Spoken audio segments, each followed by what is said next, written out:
सभी लोगों को बहुत बहुत बधाई हो। देश के युवाओं ने एक अहंकारी सरकार को झुका दिया और धर्मेंद्र प्रधान जी को इस्तीफा देना पड़ा जनता के सामने। अब मेरी प्रधानमंत्री जी से निवेदन है कि लगे हाथों E20 का भी मामला सॉल्व कर दो। लोग बहुत ज्यादा परेशान हैं, लोगों की गाड़ियां खराब हो रही हैं, माइलेज खराब हो रही है।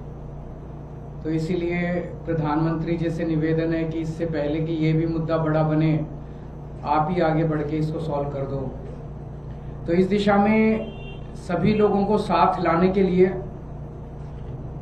इस शनिवार को एक कार्यक्रम हम आयोजित कर रहे हैं, national town hall against E20। इसमें हमें उम्मीद है कि हजारों लोग पार्टिसिपेट करेंगे। ये सुबह 12 बजे शुरू होगा।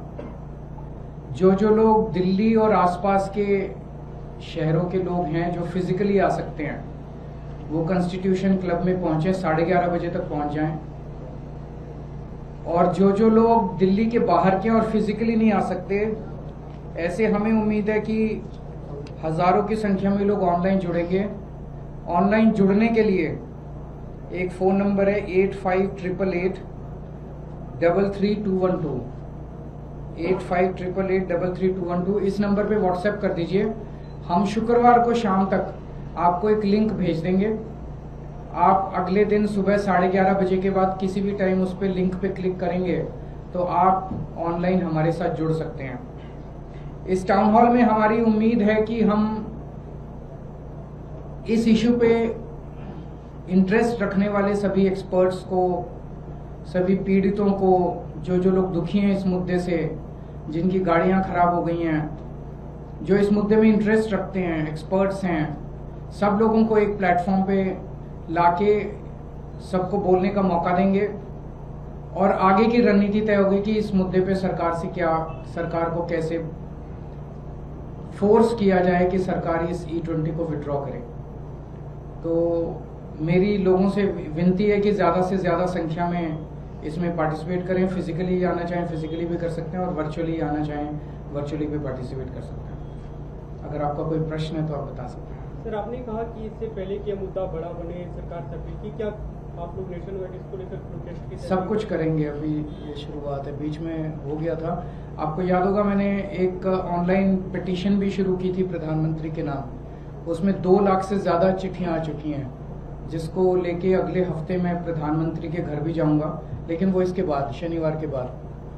तो अभी शनिवार को इसमें ज्यादा से ज्यादा लोग पार्टिसिपेट करेंगे। सर, अभी जो सरकार की तरफ से आश्वासन दिया गया था छात्रों पे कार्रवाई नहीं होगी, बिहार, पश्चिम बंगाल, कई राज्यों में पुलिस एक्शन दिख रहा है, वो सही नहीं है। इस तरह से अपने ही लोगों के ऊपर इस तरह से एक्शन लेना सही नहीं है।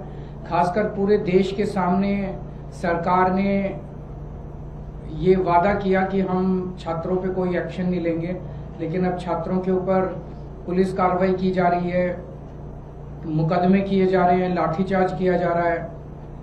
तो इससे तो यही लगता है कि ये सरकार झूठी है, जो भी बोलती है अपने बात पे कायम नहीं रहती है।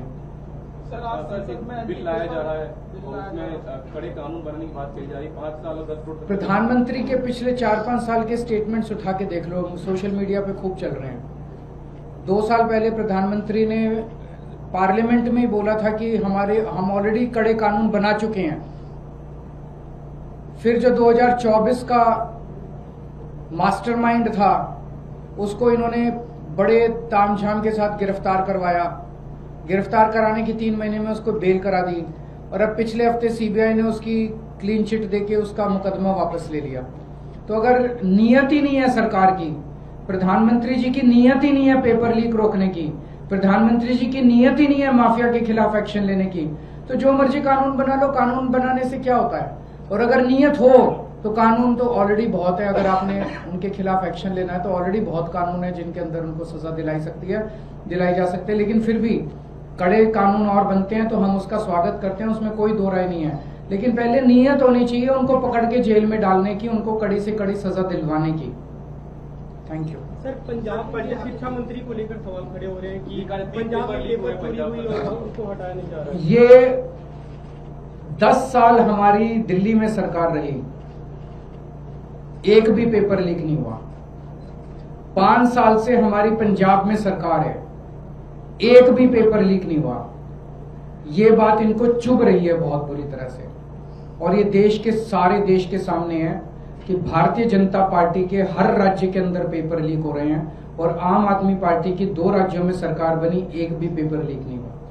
ये जिस पेपर के बारे में आरोप लगाया जा रहा है, 2 सेंटर्स के अंदर कुछ बच्चे स्मार्ट पेन लेके अंदर चले गए, स्मार्ट पेन के जरिए उन्होंने बाहर पेपर की स्कैनिंग करके फोटो बाहर भेजने की कोशिश की, ताकि बाहर से उनके आंसर्स आ सकें। चीटिंग करने की कोशिश की। वो 10-12 बच्चे जो भी थे वो उसी टाइम वहीं पकड़े गए। कोई पेपर लीक नहीं हुआ है। तो ये झूठा आरोप लगा रहे हैं पेपर लीक हो गया, पेपर लीक हो गया, क्योंकि इनके पास कुछ कहने को नहीं है। आम आदमी पार्टी की पंजाब सरकार में, जब हमारी 2022 में सरकार बनी, उसके पहले वाले साल में 27वें नंबर पे था पंजाब शिक्षा के क्षेत्र में, 27th नंबर। आज नंबर 1 आ गया केरला को पीछे छोड़ के। तो जो शानदार काम शिक्षा के क्षेत्र में हुआ है, उसको कलंकित, उसके ऊपर गलत वो आरोप लगाने की कोशिश की।